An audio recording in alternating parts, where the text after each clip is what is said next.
Right on. So we are here. So I'm gonna start doing the plastic here along this wall.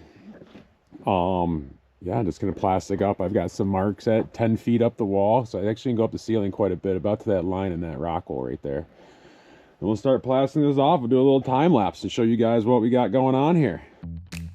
But yeah, just getting suited up, getting lines snapped in the ceiling, making sure everything's ready for me. Measuring up that 10 feet up the wall because I'm using 10 feet wide piece of plastic. Gives you a nice straight line to go to. And if you want to see what I did with the insulation and some of the steps I took to make this place a little cooler and a little warmer and easier to work in, you can check out the first video where I go over all that stuff.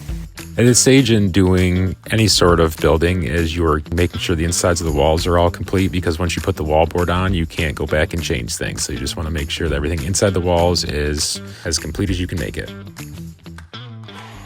In other projects, you will have different types of mechanicals in the walls, like electrical or plumbing. Here, I don't, so that's not a big deal, but getting the insulation all good, because that will definitely cut down on heating costs and make the place a cooler, warmer place to be. If you're doing everything by yourself, the better job you do, the better every other step after this is going to be. So if you just take your time at each step and do the best job you can, the next step after it will usually go easier and give you a better product in the end.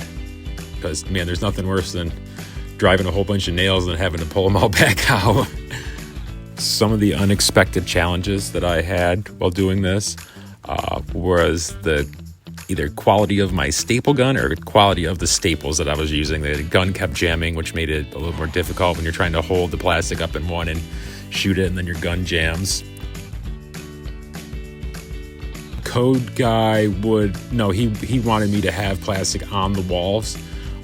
It's not required that I do the plastic on the ceiling. I just chose to do it's a small building, and it wasn't any more money. It was just time and doing the ceiling, especially around all those collar ties with a pain in the butt.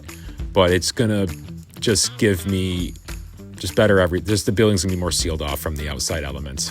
The transfer between the inside air and the outside air is what's going to give you your problems. When it's 90 degrees outside, you don't want it 90 degrees inside. So if you can stop that outside air from getting inside, that will make it much easier to heat your building or cool your building down in the summertime. Same goes for the winter. If you can keep the 0 degree temperatures out of your building, the 0 degree air, then your building will stay warmer and be less money to heat. This is a space that I'm going to use as the main base for my company, Fox Worx Paddle Sports, where I make wooden canoe paddles. And the temperature control when I'm making the paddles is only crucial with certain steps, with the gluing, the resin, stuff like that. You can sand a paddle at whatever temperature you want. But also I'm trying to keep the humidity down, because the wood absorbs the humidity, and the more humid your wood is, the more it's going to move and the more it's going to weigh.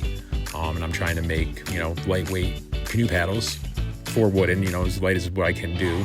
And by keeping the wood in a controlled environment, it definitely helps. Gotta take a lunch break every once in a while. You can't work the whole day without stopping for a couple minutes and scrolling on the phone for a bit and relax. The gable end, there's not a ton of nailing up in those areas because I wanted the most insulation. And every time you put another nailer in, you're losing some sort of insulating. When you put more wood in the walls, it's less insulation you can have in your walls. So there's not a whole lot of nailing up there because I don't need it. I'm not doing trim in this end of the building. You don't need the nailers there for anything. So I didn't really have much to staple the plastic to, and I'm just gonna hope my wallboards can hold it up in there.